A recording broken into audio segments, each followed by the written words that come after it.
Sup, bitches? It's Anthony. I'm back.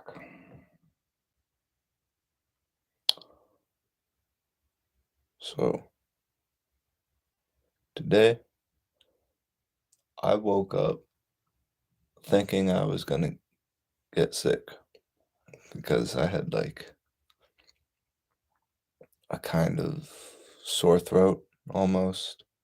Could have just been from mouth breathing all night and getting really dry. It's possible. Or I will have a sore throat again tomorrow morning and I'll know that I'm getting sick. We'll see. Either way, I woke up thinking I was like getting sick, worried a little bit. That went away. Stopped worrying so much. And then by the end of the day, I have a sprained ankle. And my leg is sick. In a way. I'm looking to see if it looks blue, because I just had blueberries. I don't know. Doesn't matter. But yeah. I thought my body was going to be sick, but instead it's just my leg and ankle. Pretty sure I sprained it. It's very swollen. And the discomfort goes up my calf and kind of the side of my thigh. So we're gonna need just a little rehab, just a little bit of light work once it once I get back to, you know, probably tomorrow I'll start doing like a few things on it. And by the time I get back to the gym, you know, today was supposed to be leg day, but I just played basketball instead, so if I keep the same schedule, it won't be another Sunday, Monday, Tuesday. Like 3.5 days until my next leg day. So I don't know. I'll probably, on my push and pull day, I'll probably work my leg a little bit to start the rehab process so that by the time I get to leg day, which would be Wednesday, I think, I'll possibly be able to actually like move some weight around. I guess that's the hope. Because if I just wait till Wednesday to start doing rehab for my leg and ankle, like, that's just a waste of time. Like, at least do a little bit Monday and Tuesday. Tomorrow's supposed to be rest day. Well,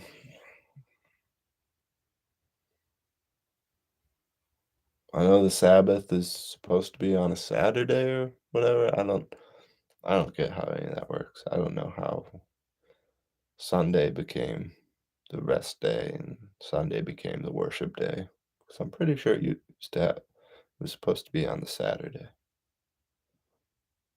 And the Sunday is like the new rising week. I don't fucking know. Doesn't matter. But for the past few weeks, I've been using Sunday as my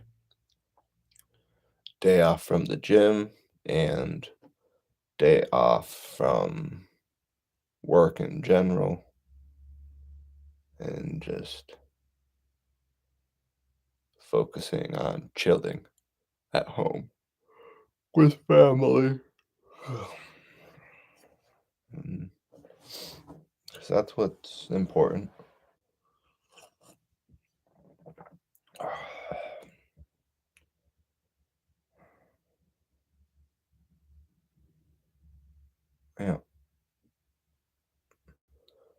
So the reason why I brought up, like, thinking I was gonna be sick this morning and then ending the day having a sick leg is, like, both those things were making me worry about whether I was gonna go out tonight or not. Because tonight is Saturday night, it's busy as fuck downtown in, like, the bigger city, not in the little town I live in. But if I went to the big city I used to live in, big city is in, like, 50,000 compared to 5,000. But Saturday night, busiest night, the plan was to go out and instead of just people watch, I was gonna try and people interact. You know, I was gonna try and actually interact and put effort into talking to people and meeting people. Obviously, that didn't happen. I'm still chilling at home because I have a sick leg and I didn't think it would be too fun to go hobbling around downtown. I could have done it, definitely. Just didn't sound that fun to me.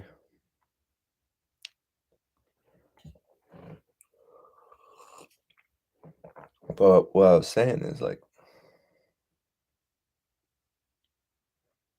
I don't get it because like I woke up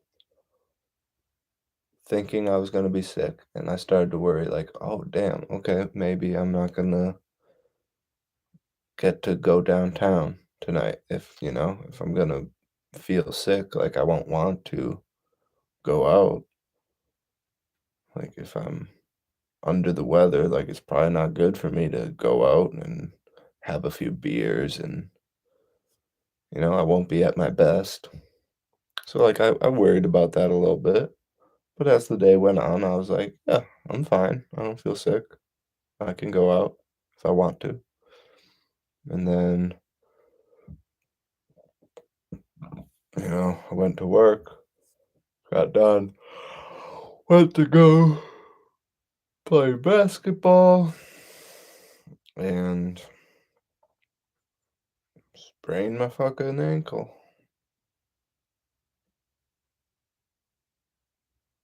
Came home. At first, it didn't seem that bad. I was playing the game with all the guys. Some person landed on the side of my leg very awkwardly, you know, took me down to the ground, and, right away, I thought nothing of it. I was fine. As I get up, put weight on my leg, and try and move down the court, I realized that that definitely fucked with me a little bit. Like, my leg is weak. Like, it felt completely weak. I don't know what that means, but, like, it felt fine. There wasn't pain necessarily, but it just felt weak. Like, putting weight on it and walking/running, like, it didn't have the strength it should, the power. Like, it was like a dead limb for a couple minutes there. But, the adrenaline kept it going, and for the rest of the game, I was like, "Oh, I'm fine. I don't notice a thing." Played a second game after that. I could tell that it was getting sore kind of, but, like, both my legs were getting a little sore, like, it was just normal. I was like, "Yeah, it's fine. Whatever." By the end of the second game, I could definitely tell it was a little fucked up.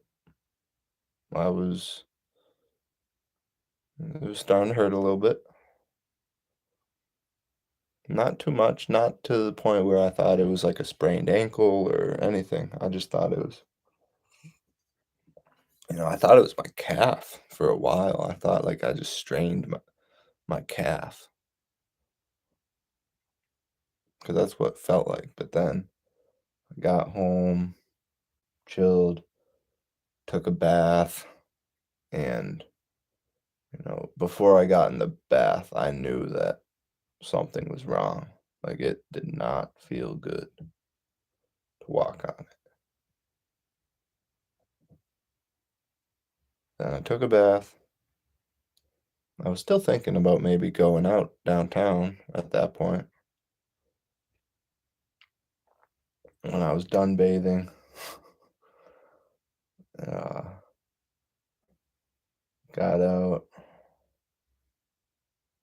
was chilling for 10 minutes, and like it just got worse over time, progressively worse, like hour to hour. Eventually, I took a look at my ankle and I was like, oh, fuck, that's fucking swollen. Like, oh, yeah, that's not good. Got a swollen ankle. No wonder why it doesn't feel good to walk on it. And then I'm thinking like, okay, let's walk down the hall. Let's think about this. And by the time I got down there and sat down in the beanbag chair, I was like, yeah, I don't think I'm going anywhere tonight. 'Cause I've got a sick leg. So I thought that was funny how that turned out. Thought I wasn't gonna get to go downtown because I would be sick. But instead, I decided not to go downtown because I've got a sick leg. Yeah, I don't know. I just thought that was funny how that works out.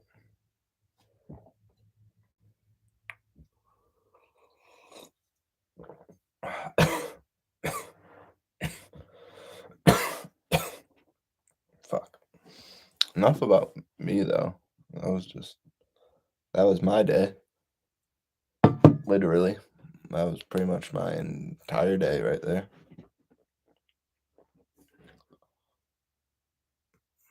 So, what have I been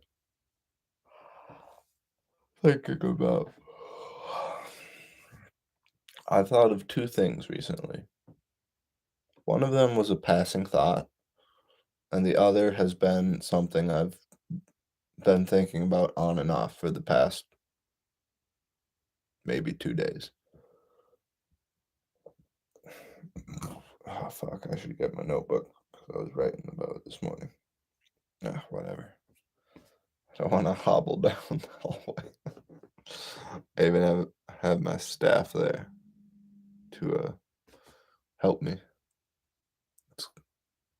I've found a use for it indoors. I was like limping around and then dawned on me. I was like, oh, I have a fucking staff I can use to walk.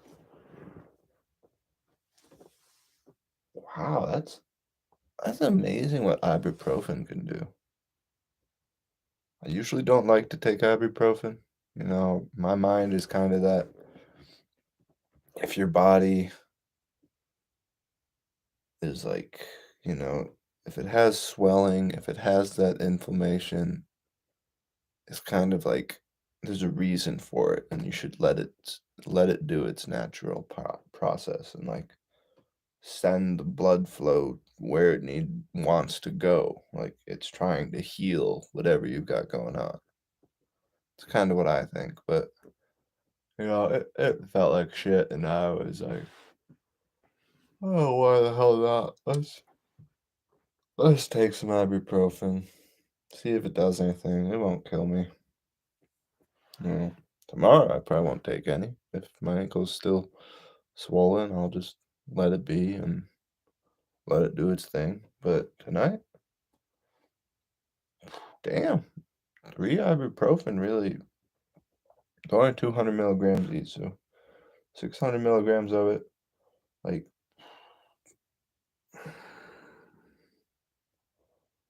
my foot feels good. Like, none of that throbbing pain no more. It's very nice. Very nice. Okay, okay. What was I talking about? 2 things. 2 things. 1, the passing thought that I had. Figured I would say it and see if my mind takes me anywhere.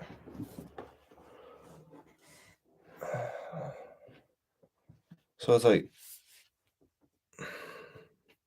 a lot of times girls will get in relationships with guys and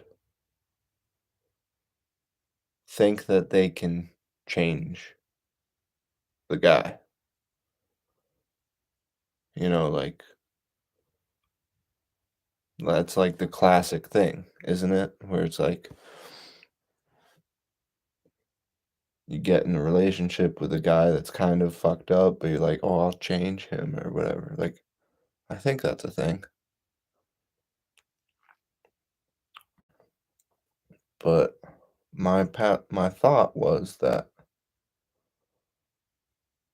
I probably shouldn't have led with that, but it doesn't matter. My thought was that you can't change men, especially in a relationship. A woman cannot change the man. Now, a man can, kind of sort of change the woman, and he does it by leading and showing her the right direction to grow in. If he's a good man, worthy to follow, the woman will do so and then change accordingly and like grow towards that path, direction where the man is leading her. So that's what I'm thinking. Like in that way, a guy can change a girl in a relationship, but I don't think ever a girl can change the guy. The only way for that to happen is the man choosing to change himself.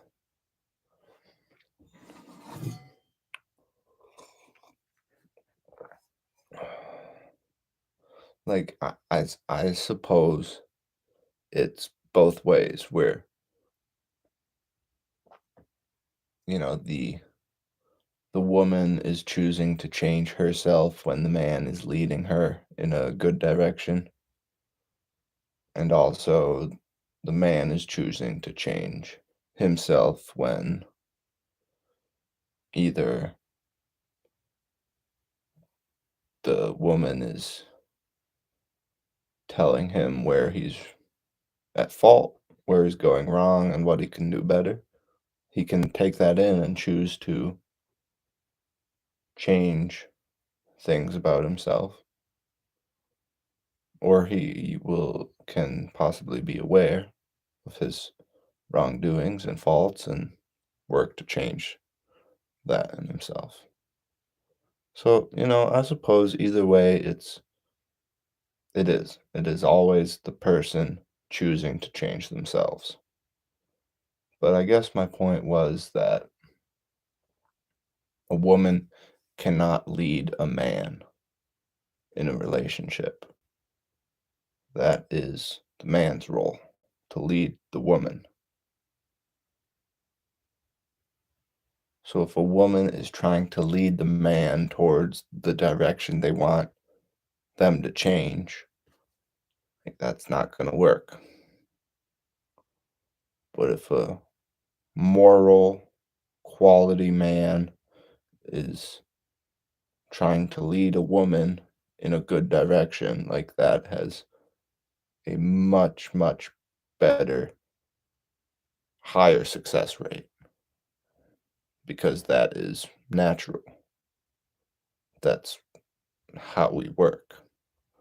The man leads, the woman follows. And that, like, neither of those, like, those aren't like one's up here, one's down here. That's not how it works. Having the choice to follow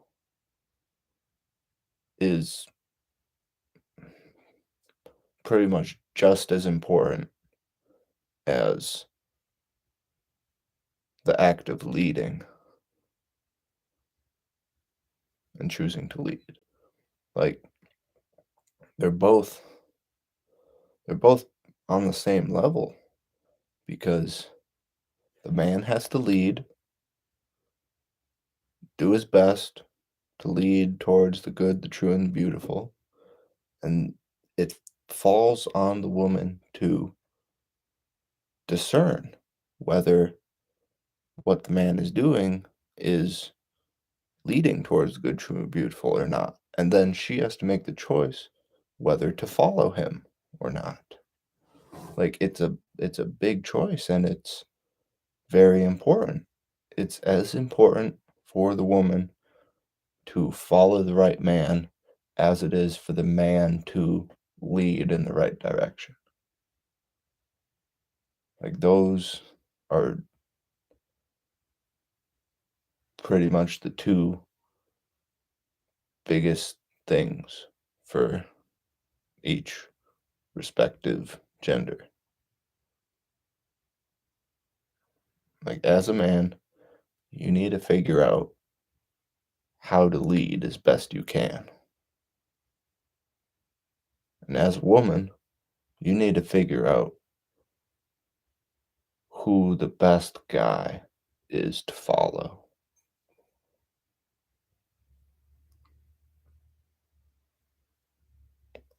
That's what I think. Okay. So that was just my passing thought.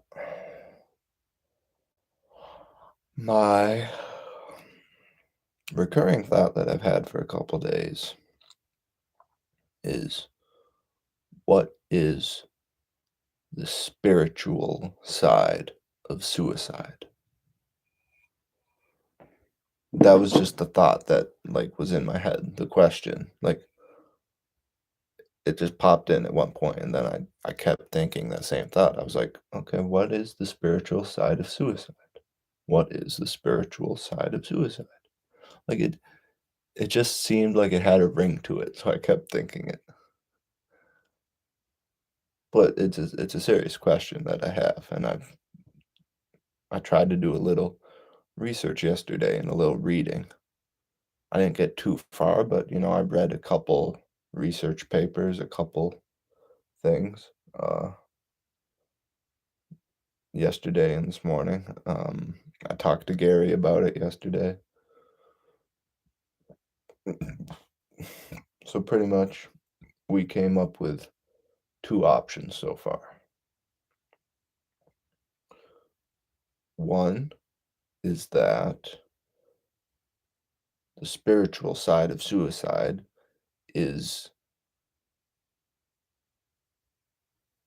the complete lack of spiritual connection.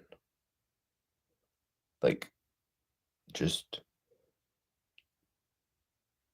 like the spiritual connection you have to life and whatnot is non existent.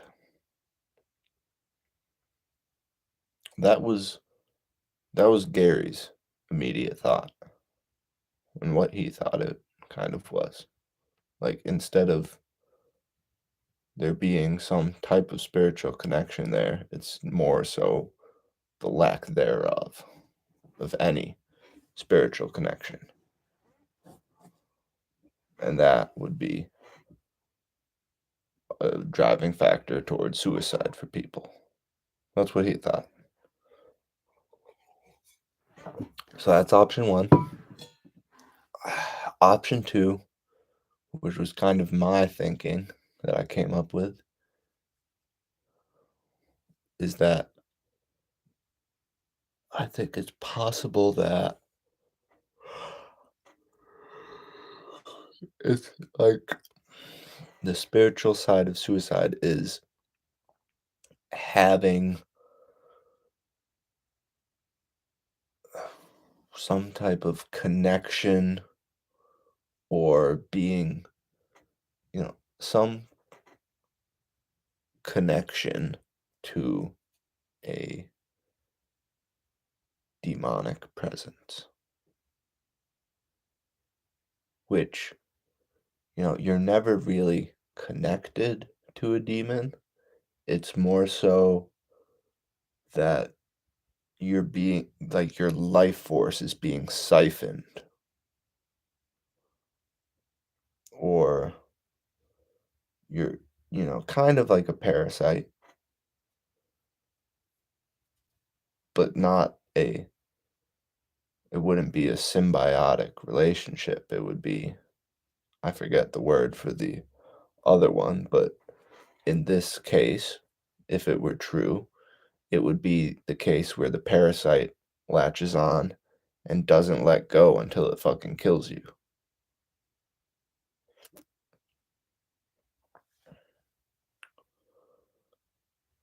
So, that's kind of the side that I'm leaning on, that it's possibly about having a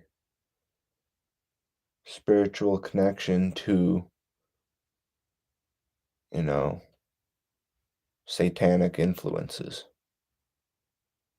and demon possession. And the thing is, like, obviously I have to do a lot more reading about this, but pre 1800s, early 1700s, and way before, a lot of the thinking apparently was that people who committed suicide were demonically possessed, and that was the leading factor. Of course, you can say like that's that's archaic. That's, you know, super old fucking understanding of how things work. We're more sophisticated now. We have science. And I'd say,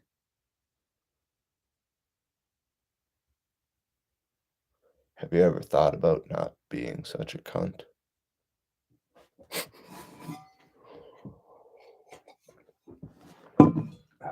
Kitty. Yeah. Ibuprofen does wonders. Come on, kitty.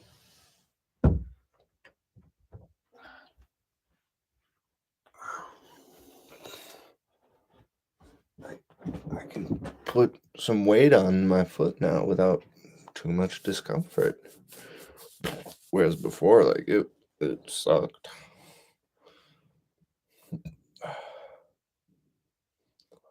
Hi, baby. Good boy. Who's a good boy? You're such a good kitty. Okay, lie down. Go on. Or stay where you're at. That's fine. Okay, what was I saying? What was I saying? I know. Okay.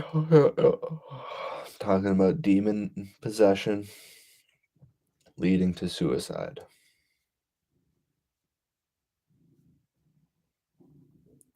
That may be the strongest argument for the spiritual side of suicide. That's my thinking right now. And one of my thoughts adjacent to that is that, like, even now in modern day science and psychology and everything, whatever,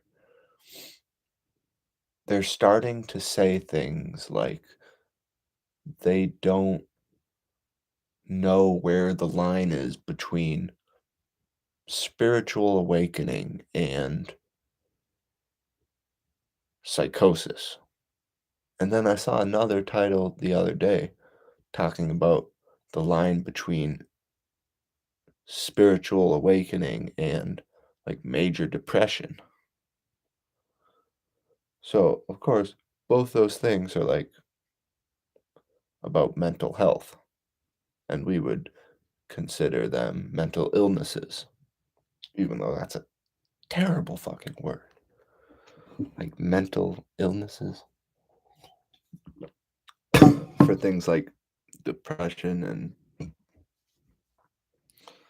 well, whatever. I don't want to come up with examples. If you want to say mental illness, like I think that mostly applies to people with like Down syndrome and maybe other ones that people are born with that I can't think of right now. But even then, I don't know if it's a good phrase to associate with them because, it's not like they're ill, like they were born that way. That's who they are. That's how their brain works. They're not mentally ill. So, yeah, I don't know if that's a would be a good use for it at all either. In general, I just do not like the phrase mental illness. I don't think it hits the right nerves. It doesn't get to the right places for people to think about like good options and things. Mental health is a much more broad phrase that is kind of like an umbrella term. So it doesn't have, I don't have as much it doesn't have as I always get hairs on my face. Bad connotations and whatnot. But they're talking about, spiritual awakening, psychosis, depression, all being, very similar, possibly one and the same. So when I hear that kind of just reaffirms my thinking a little bit as to, you know, there being a spiritual side to suicide and whatever mental health problems the person is having. Like mental health is very much tied to spirituality in my mind.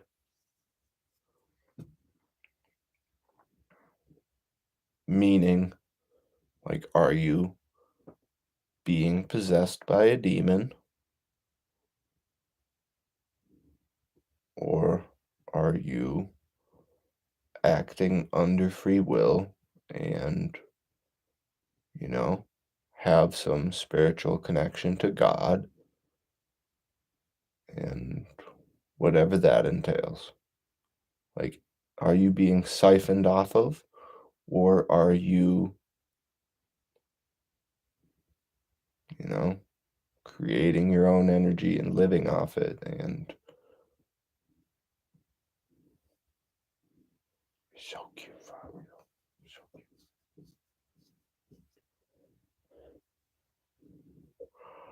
I I don't I don't know.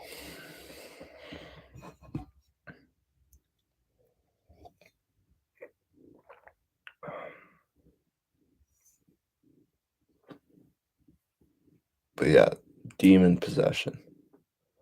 And like think of demons however you want. Literal or figurative.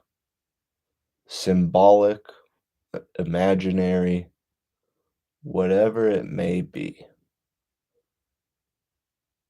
Using demonic possession as a phrase can have many different interpretations.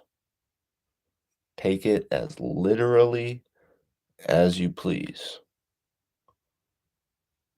But in my mind, when it comes to somebody committing suicide, I am beginning to think that there is a literal demonic presence living off of that person, and it is driving them to want to kill themselves and possibly drives them to act that out and take their own life.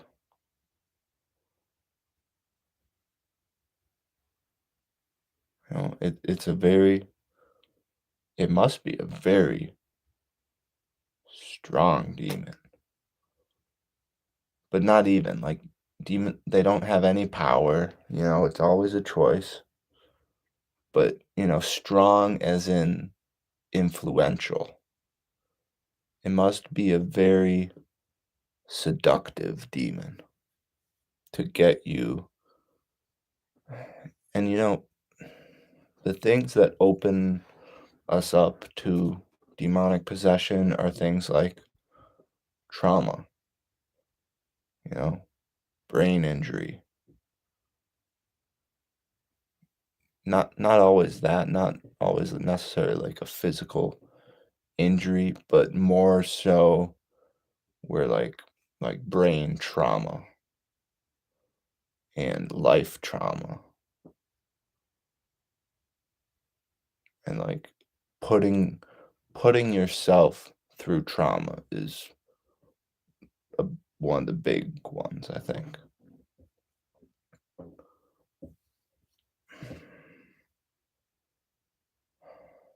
Like it opens a hole where it becomes a portal for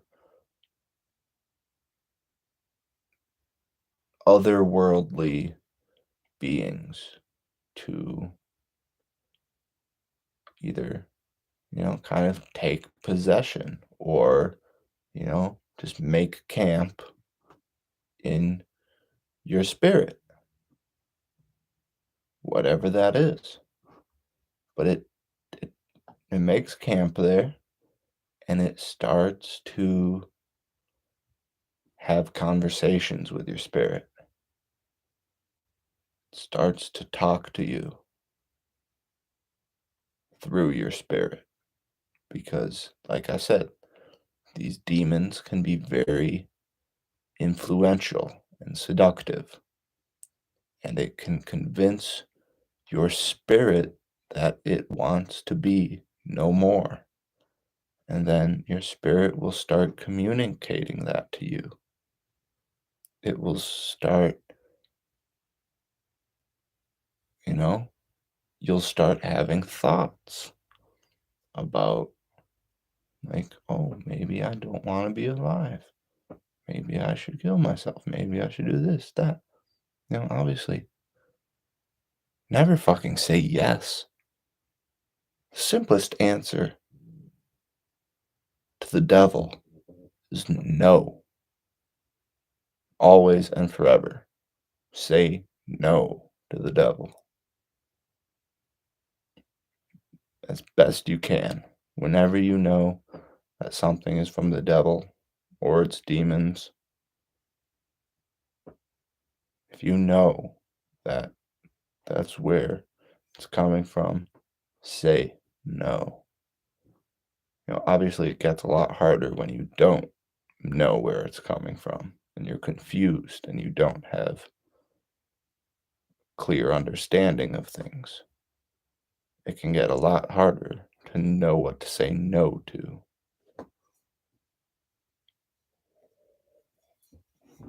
That's kind of an interesting thing, how we say no. Like, KNOW, the same way we say no, NW. So saying like, do you know? I'm kind of saying like, do you know? NO. Like, do you say no to the devil? Do you know? But it's also, you know, do you know? KNOW. Words are weird, man. Words are really fucking weird. English language. All sorts of fucked up.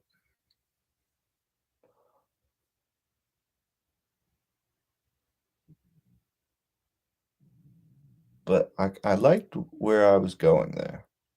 Where, like, the demonic entities make camp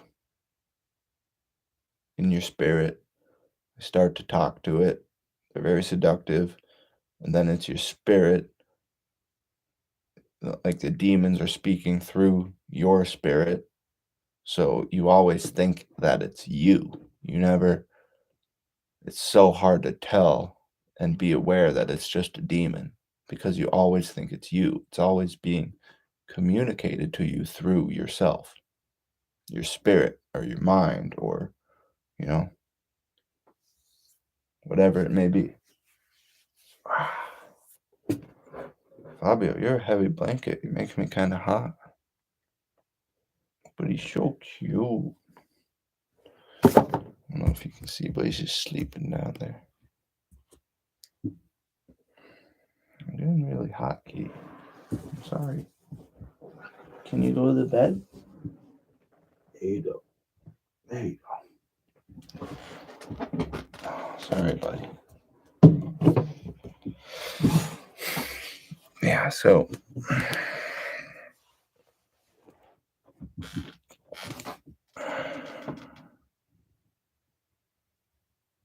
it's always you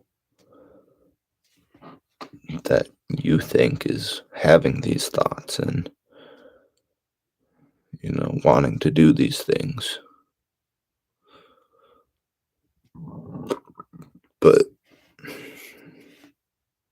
it very well could be a demon. So just be aware of that. All right. I think I'm done for the night. Peace out, bitches. Don't be a bitch.